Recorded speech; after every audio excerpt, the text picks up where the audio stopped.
आप सभी को नमस्कार। अभिव्यक्ति और माध्यम के अंतर्गत एक अत्यंत ही महत्वपूर्ण टॉपिक जो परीक्षा के दृष्टिकोण से बहुत ही ज़्यादा महत्वपूर्ण है, आज उस पर हम चर्चा करेंगे।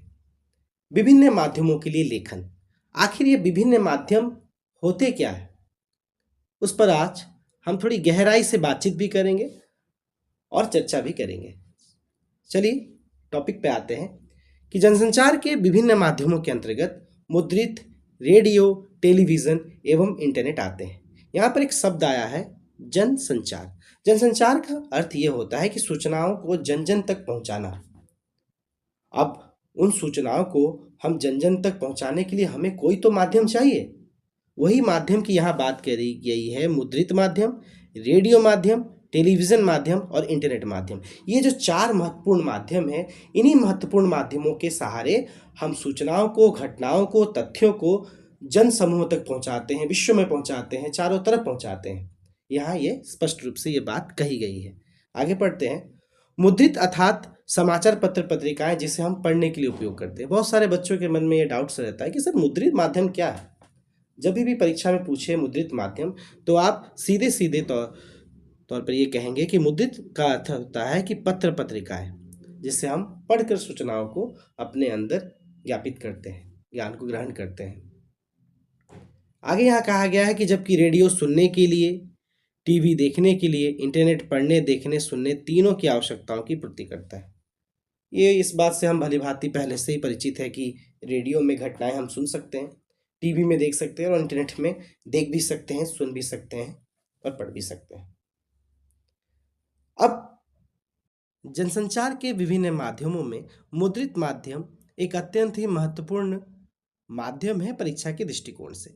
जनसंचार के आधुनिक माध्यमों में मुद्रित माध्यम सबसे ज़्यादा पुराना माध्यम है। यहाँ पर मुद्रित माध्यम को सबसे ज़्यादा पुराना माध्यम क्यों कहा गया है? क्योंकि जिस दौर में रेडियो का आविष्कार नहीं हुआ था, टेलीविज़न की सुविधा नहीं थी, इंटरनेट का तो कोई नामो निशान नहीं था, उस दौर में सूचनाओं को, घटनाओं को, तथ्यों को एक बड़े जनसमूह तक पहुंचाने का कार्य पत्र पत्रिकाओं के माध्यम से ही किया जाता था। यही कारण है कि आज के दौर में पत्र पत्रिकाओं को ही, जिसे हम मुद्रित माध्यम कहते हैं, इसे सबसे ज़्यादा पुराना माध्यम माना जाता है। समाचार पत्र पत्रिकाएं मुद्रित माध्यम के अंतर्गत आती है। यह भी एक महत्वपूर्ण बिंदु है। मुद्रण यानी छापना का प्रारंभ चीन में हुआ। बिल्कुल सही बात है कि ये जो छापने का जो कॉन्सेप्ट है यह चाइना में सबसे पहले हुआ था, लेकिन सन 1450 ईस्वी में जर्मनी के गुटेनबर्ग ने छापाखाने की खोज करके मुद्रित माध्यम में एक बहुत बड़ी क्रांति को लाया। ये परीक्षा के दृष्टिकोण से ये सवाल बार बार पूछे जाते हैं, इसीलिए इसे आप अच्छे से याद कर लें कि छापाखाने का आविष्कार जर्मनी के गुटेनबर्ग ने सन 1450 ईस्वी में किया था। भारतवर्ष में सन 1556 ईस्वी में गोवा में पहला छापाखाना खुला, जिसका उद्देश्य मिशनरियों के धर्म प्रचार की पुस्तक को छापने के लिए था। बिल्कुल, ये भी अत्यंत महत्वपूर्ण है कि गोवा में ईसाई धर्म के प्रचार प्रसार के लिए, ताकि उनके पुस्तकों की छपाई हो सके, इसके लिए सन 1556 ईस्वी में गोवा में पहला छापाखाना खोला गया था। अब हम पढ़ेंगे कि मुद्रित माध्यमों की खूबियाँ क्या क्या है। खूबियों को हम देखते हैं। लिखे हुए शब्दों को एक बार नहीं बल्कि बार बार पढ़ सकते हैं। बिल्कुल, अखबार में आप किसी वाक्यों के शब्दों को कई बार पढ़ सकते हैं। ये विचार विश्लेषण का माध्यम है। बिल्कुल, अखबारों को पढ़ने वाले पढ़े लिखे वर्ग के ज़्यादातर लोग होते हैं। जब घटनाओं को वो पढ़ते हैं तो उनके अंदर बहुत से सवाल पनपते हैं, उन सवालों का वो विचार करते हैं, विश्लेषण करते हैं। खबरों को अपनी रुचि के अनुसार पहले बाद में पढ़ा जा सकता है। बिल्कुल, वो आपकी रुचि पे डिपेंड करता है कि आप उस खबरों को पहले पढ़ें या बाद में पढ़ सकते हैं। ये खूबी है आपके मुद्रित माध्यम में। मुद्रित सामग्री को लंबे समय तक सुरक्षित रखा जा सकता है। बिल्कुल, आप 2008, 2010, 1990, 1800 की खबरों को भी पढ़ सकते हैं अगर आप उसे सुरक्षित कहीं रखे हैं तो। हमने खूबियों को तो पढ़ा, अब हम पढ़ेंगे कि क्या क्या कमियां हैं मुद्रित माध्यम में। मुद्रित माध्यम की सीमाएं या कमियां। अशिक्षित लोगों के लिए मुद्रित माध्यम अनुपयोगी है। बिल्कुल सही बात है। जो वर्ग पढ़ा लिखा नहीं है, जिनको शब्दों का ज्ञान नहीं है, वे पत्र पत्रिकाओं में छपे घटनाओं को नहीं पढ़ सकते। यही कारण है कि पत्र पत्रिकाओं को, मुद्रित माध्यमों को अशिक्षित लोगों के लिए एक कमी के रूप में देखा गया है। ठीक है, ये तुरंत घटना की जानकारी नहीं दे पाता। बिल्कुल सही बात है। आपके सामने अगर कोई घटना घटी है तो ये कल छप कर आएगा, तब जाकर इस घटना को कल आप विस्तार से पढ़ सकेंगे। इसमें स्पेस, स्थान, सीमा का ध्यान रखना होता है। बिल्कुल, मुद्रित माध्यम बहुत ही अनुशासन के साथ इसे हर बारीकी से गुजरना होता है, तब जाकर ये पढ़े लिखे वर्गों के हाथ में जाता है। मुद्रित माध्यम में अशुद्धि होने पर सुधार हेतु अगले अंक की प्रतीक्षा करनी पड़ती है। बिल्कुल, अगर किसी तरह की कोई गलती हो चुकी है और वो मुद्रित हो चुका है, प्रिंट हो चुका है, तो उसे ठीक नहीं किया जा सकता, उसका इंतज़ार करना पड़ेगा कल। कल फिर जब रीप्रिंट होगी तब वहाँ पर उन चीज़ों को सुधार कर कर फिर प्रस्तुत किया जाएगा। तो ये कमियां हमने पढ़ी, हमने खूबियों को भी पढ़ा। अब हम ये पढ़ेंगे कि मुद्रित माध्यमों में लेखन के लिए ध्यान रखने योग्य बातें क्या क्या हो सकती है, इसे हम पढ़ेंगे। मुद्रित माध्यमों में लेखन में भाषा, व्याकरण, शैली, वर्तनी का ध्यान रखना पड़ता है। बिल्कुल, पत्र पत्रिकाओं में जो खबरें छपती है उसमें भाषा, व्याकरण, शैली, वर्तनी, इन सबको बहुत ही बारीकी से, ध्यान से देखना पड़ता है। थोड़ी सी भी त्रुटि हुई, गलती हुई तो अखबार की जो प्रसिद्धि है, अखबार की जो खासियत है, वो खत्म हो जाएगी। प्रचलित भाषा का प्रयोग करना चाहिए। बिल्कुल, ये भी एक अत्यंत ही महत्वपूर्ण बात है कि पत्रकारिता में जब हम लिखते हैं, अखबार छापते हैं, तो प्रचलित भाषा का प्रयोग अत्यंत आवश्यक है। समय, शब्द व स्थान की सीमा का भी ध्यान रखना चाहिए। लेखन में तारतम्यता और सहज प्रभाव होना चाहिए। यहाँ पर एक शब्द है तारतम्यता। तारतम्यता का मतलब होता है कि ऊंचा नीचा कुछ भी अगर गड़बड़ होती है तो उसको संभाल लेना का सहज प्रभाव होना चाहिए। तो लेखन में तारतम्यता भी होनी चाहिए और सहज प्रभाव भी होना चाहिए। तो ये जो मुख्य बिंदु है, ये है मुद्रित माध्यम में लेखन के योग्य। मतलब जब आप अगर अखबार को लेखनी करेंगे, जब लिखेंगे, तो आपको इन बिंदुओं से होकर गुजरना पड़ेगा। इन बिंदुओं से जब आप गुजरेंगे तब जाकर आप एक सही संपादक बन पाएंगे, अखबारों को में सही प्रिंट कर पाएंगे और अच्छी सूचनाओं को दे पाएंगे बारीकी से, क्योंकि आपने इन महत्वपूर्ण बिंदुओं को समझा, इन जाना और इनसे गुजरा है। मुद्रित माध्यम के बाद एक और महत्वपूर्ण माध्यम है रेडियो माध्यम। आखिर इस रेडियो माध्यम को हम इतना महत्वपूर्ण क्यों मानते हैं, चर्चा के दौरान आप सभी को पता चल जाएगा। रेडियो जनसंचार का एक श्रव्य माध्यम है। श्रव्य माध्यम कहने का तात्पर्य है कि रेडियो में जो घटनाएं, सूचनाएं सुनाई जाती है उसे हम सिर्फ सुन सकते हैं, देख नहीं सकते हैं। यही कारण है कि इसे हम सिर्फ श्रव्य माध्यम कहते हैं। रेडियो एक रेखीय माध्यम है। कहने का मतलब है कि बस आप सुनकर ही किसी खबर का पता लगा सकते हैं, इसीलिए इसे एक रेखीय कहा गया है। रेडियो समाचार संरचना उल्टा पिरामिड शैली पर आधारित होती है। उल्टा पिरामिड शैली के अंतर्गत समाचार को 3 भागों में विभाजित किया गया है: इंट्रो, बॉडी और समापन। आप चाहे रेडियो समाचार की बात करिए, चाहे वो आप टेलीविज़न समाचार पत्र की बात करिए या पत्र पत्रिकाओं के समाचार की बात करिए, उल्टा पिरामिड शैली का होना अनिवार्य होता है समाचार लेखन में, चाहे वो कोई भी माध्यम क्यों ना हो। तो हमने ये जाना कि रेडियो माध्यम एक श्रव्य माध्यम है, एक रेखीय माध्यम है, और रेडियो समाचार संरचना जो है वो उल्टा पिरामिड शैली पर टिका है।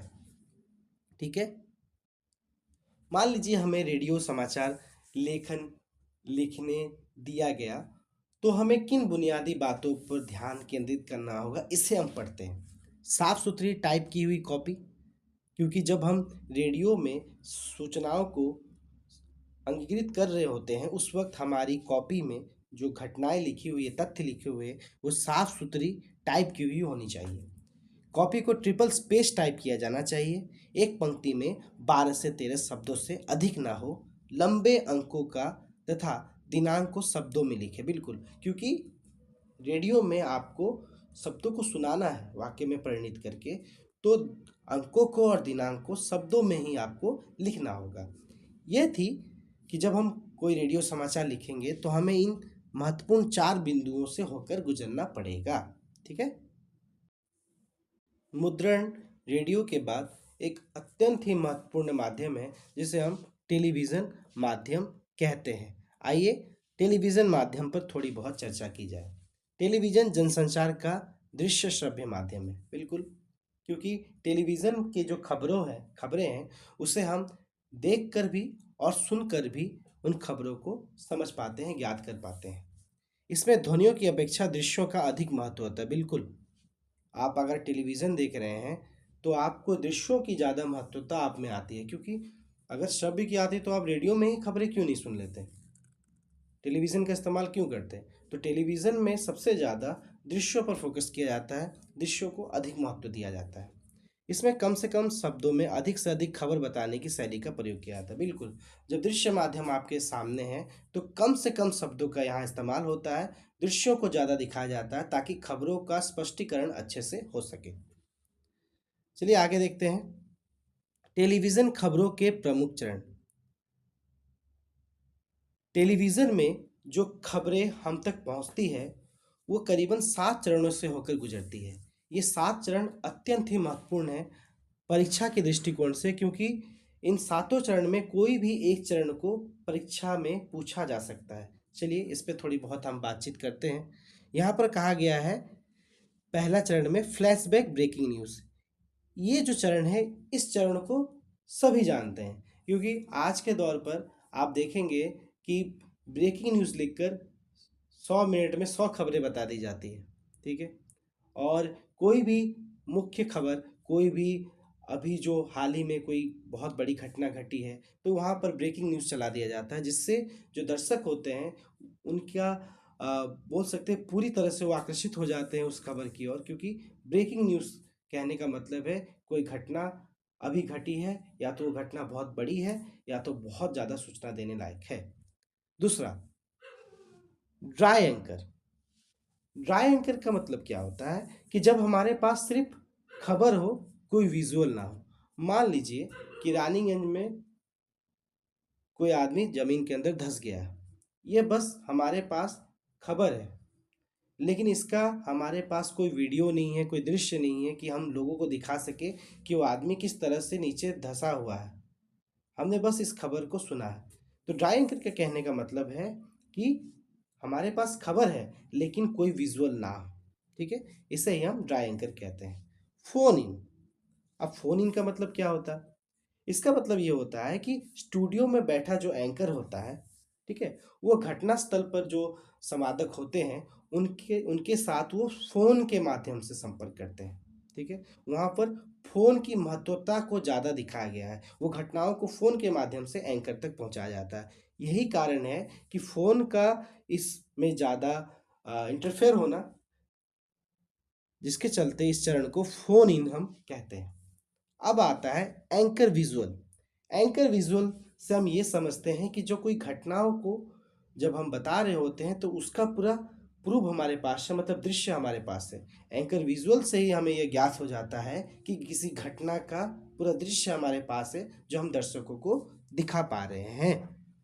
पांचवा पॉइंट जो है एंकर बाइट, ये बहुत ही ज़्यादा महत्वपूर्ण है परीक्षा के दृष्टिकोण से, क्योंकि ये सवाल बार बार पूछा जाता है कि एंकर बाइट से आप क्या समझते हैं।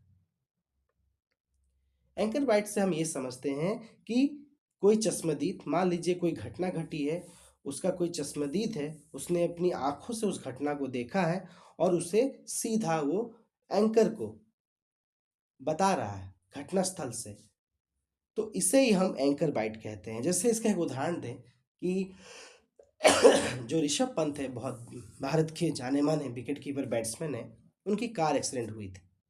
तो वहाँ पर मौजूद जो चश्मदीद थे वो पूरी तरह से एंकर को और एंकर के माध्यम से दर्शकों को ये बता पा रहे थे कि वो कार कितनी रफ्तार में थी, क्या क्या क्षति हुई, उनकी हालत क्या है, उन्होंने किस अवस्था में उनको देखा था। वो चश्मदीद पूरी बारीकी से उस घटना को बताता है। इसे ही हम क्या कहते हैं, एंकर बाइट। ठीक है। अब इसमें आगे क्या दिया है, लाइव। यहाँ पर एक और चरण है जिसको हम लाइव कहते हैं। क्रिकेट आप देख सकते हैं, चाहे वो हाल ही का टेस्ट क्रिकेट जो हुआ अभी हाल ही में, या ODI T20, यहाँ पर आप सीधा प्रसारण देख पाते हैं। आजकल तो न्यूज़ में भी जो डिबेट्स होते हैं वो लाइव चलते हैं, सीधा प्रसारित होते हैं। मतलब कोई घटना जो लाइव प्रसारित हो रहा है, मतलब वहाँ जो घट रहा है जिस समय, आप उस समय उस चीज़ को देख पा रहे हैं, यही आपका लाइव चरण है। अब आता है एंकर पैकेज। एंकर पैकेज कहने का मतलब ये है कि ये जो आपने 6 चरण हमने जो पढ़ा जाना, ये 6 चरणों को पूरा मिलाकर कहने का, अगर स्पष्ट शब्दों में कहे कि किसी भी खबर को संपूर्णता के साथ पेश करना ही एंकर पैकेज कहलाता है। कोई भी खबर अगर आप पूरी संपूर्णता के साथ पेश कर रहे हैं, उसके अंदर सारे चरण मौजूद हैं, उसे ही हम कहते हैं एंकर पैकेज। ठीक है बच्चों। आधुनिक युग की सबसे महत्वपूर्ण पत्रकारिता अगर हम कहें तो इंटरनेट पत्रकारिता को कहना लाजमी होगा। इंटरनेट पर समाचार पत्र का प्रकाशन या खबरों का आदान प्रदान ही वास्तव में इंटरनेट पत्रकारिता कहलाती है। इंटरनेट पत्रकारिता जब भी हमारे जहन में आएगा तो हम इसका उत्तर बहुत ही सरलता से देंगे कि इंटरनेट पर समाचार पत्र का प्रकाशन या खबरों का आदान प्रदान ही वास्तव में इंटरनेट पत्रकारिता कहलाती है। ठीक है। इसी पत्रकारिता को वेब पत्रकारिता भी कहा जाता है। भारत के लिए इंटरनेट पत्रकारिता का प्रथम दौर 1993 में प्रारंभ हुआ और दूसरा दौर 2003 में माना जाता है। ये भी बहुत ही महत्वपूर्ण बिंदु है, इसे भी आप लोग याद कर लेंगे। भारत में यथार्थ रूप से Rediff.com, इंडिया इन्फोलाइन तथा सीफी भी कुछ साइटें वेब पत्रकारिता का कार्य कर रही है। ठीक है। रिडिफ को भारत की पहली साइट कहा जाता है जो गंभीरता के साथ इंटरनेट पत्रकारिता कर रही है। ये भी बहुत ही महत्वपूर्ण बिंदु है, इसे आप याद कर लेंगे कि रिडिफ जो है भारत की पहली साइट है जो बहुत ही गंभीरता से इंटरनेट पत्रकारिता करते हैं। इंटरनेट पत्रकारिता कहने का मतलब ये है कि आप सोशल नेटवर्किंग साइट से लेकर आप किसी भी वेब दुनिया में जहाँ आप खबरों को पढ़ पाते हैं, सूचनाओं को समझ पाते हैं, तथ्यों को इकट्ठा करते हैं, ये सारी चीज़ें ही इंटरनेट पत्रकारिता है। क्योंकि इस पत्रकारिता में आप दृश्यों को भी देख पा रहे हैं, आप लेखनी को भी पढ़ पा रहे हैं, और आप घटनाओं को सुन भी पा रहे हैं वॉइस के माध्यम से। तो तीनों चीज़ें बहुत ही बारीकी से परफेक्टली आपके पास आ रही है। इसके लिए आपको पढ़े लिखे होने की आवश्यकता नहीं है, इसके लिए आपको शब्दों के ज्ञान की उतनी आवश्यकता नहीं, क्योंकि आप दृश्यों को बहुत ही अच्छे से देख पा रहे हैं, जिसके साथ शब्दों को भी बहुत ही बारीकी से पेश किया गया है। तो इंटरनेट माध्यम एक ऐसा नवजागरण बनकर हमारे सामने आया है कि आज किसी भी वर्ग का व्यक्ति बहुत ही आराम से किसी भी घटना, सूचना या तथ्यों को पा सकता है। अब इंटरनेट में क्या क्या खूबियां हैं, इसे जरा हम गौर करते हैं। आइए, इंटरनेट की खूबियों में 24 घंटे समाचार एवं सूचनाएं उपलब्धि रहती है। सही बात है, आपके फ़ोन में आप जब भी आपकी इच्छा हो, जब भी आपका मन हो, आप खबर को आराम से पढ़ सकते हैं, सुन सकते हैं, देख सकते हैं। आज प्राय पूरे के पूरे अखबार इंटरनेट पर उपलब्ध है। यह बहुत तेज माध्यम है। तेज माध्यम इसलिए है क्योंकि अभी कोई अगर घटना घटी है तो ये पूरी दुनिया में उसी वक्त फैल सकती है। यह है इंटरनेट का पावर, यह है इंटरनेट का जादू। ठीक है। इसमें सारे माध्यम समागम है। इसमें प्रिंट मीडिया, रेडियो, टेलीविज़न, किताब, सिनेमा, यहाँ की पुस्तकालय के सारे गुण मौजूद हैं। ये बातें बहुत ही सिंपल है, इसके लिए मुझे अलग से एक्सप्लेन करने की आवश्यकता नहीं होगी, क्योंकि आप बहुत समझदार बच्चे हैं। यही कारण है कि इंटरनेट इतना सक्षम है, क्योंकि उसके अंतर्गत आप प्रिंट मीडिया देख सकते हैं, आप रेडियो देख सकते हैं, टेलीविज़न देखते हैं, किताब है, सिनेमा घर है, पुस्तकालय है, जीवन के सारे सुख सुविधाएं मौजूद हैं वहाँ पे। यही कारण है कि इंटरनेट इतना प्रसिद्ध और लोकप्रिय है हर माध्यम के लिए। यह एक अंतःक्रियात्मक माध्यम है, यानी हम इसमें मूक दर्शक नहीं है। कहने का मतलब यह है कि इसमें हम मूक दर्शक, यहाँ एक शब्द आया है मूक दर्शक। मूक दर्शक कहने का मतलब है मौन रह के चुपचाप से सिर्फ देखना, खबर को पढ़ना, सुनना।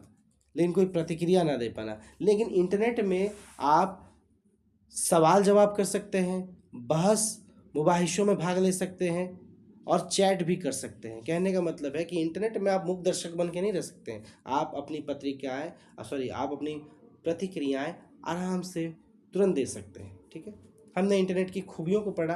अब हम पढ़ेंगे कि खामियां क्या क्या है इंटरनेट की। खामियों में हम देख पा रहे हैं, यहाँ पर ये कहा गया है कि इसमें लाखों अश्लील पन्ने भर दिए गए हैं, जिसका बच्चों के कोमल मन पर बुरा असर पड़ सकता है। बिल्कुल, कहने का मतलब है कि आज कम उम्र के बच्चे जवान हो चुके हैं, उनके दिमाग में इतनी अश्लीलताएं इस इंटरनेट के माध्यम से आ चुकी है कि उनका व्यक्तित्व ही नष्ट हो जा रहा है, उनका बचपन ही खराब हो जा रहा है। तो ये भी इंटरनेट की एक खामी है, क्योंकि इसमें अच्छे के साथ साथ बुरी चीज़ें भी भरी हुई है, जिसका एडिक्शन बच्चों पर पड़ता है और वो अपना रास्ता भटक जाते हैं। इसका दुरुपयोग किया जा सकता है, बिल्कुल इंटरनेट का दुरुपयोग होता भी है। यह बहुत महंगा साधन है। एक गरीब व्यक्ति को अगर इंटरनेट चलानी है तो उसे महंगा फ़ोन लेना होगा, उस पर रिचार्ज करनी होगी, उसके बाद ही वो इंटरनेट का लाभ ले सकता है, वरना नहीं ले सकता। लेकिन आप अगर अखबार खरीदेंगे तो अगर आपके पास 10 रुपया है, 5 रुपया है, 4 रुपया है, तो आप एक अखबार को लेकर पढ़ सकते हैं। अगर आपके घर में टीवी है तो आप टीवी चैनल के माध्यम से खबरों को पढ़ सकते हैं। अगर आपके पास रेडियो है तो रेडियो से भी खबर को कम पैसे में भी आप सुन सकते हैं। लेकिन अगर आपको इंटरनेट की सुविधा चाहिए तो आपके पास अच्छा बजट, अच्छा पैसा मौजूद होना चाहिए, ताकि आप इंटरनेट का भरपूर इस्तेमाल कर सकें। इस तरह से जनसंचार के विभिन्न माध्यमों को हमने पढ़ा, समझा, चर्चा किया और इसका निष्कर्ष ये निकल के आया कि अभिव्यक्ति और माध्यम के अंतर्गत ये जो चारों माध्यम है, इसका अत्यंत ही महत्वपूर्ण योगदान है समाचार पत्र पत्रिकाओं को की जो खबरें उसे जनसमूह तक पहुंचाने के लिए। तो ये चारों माध्यम का होना अत्यंत आवश्यक है।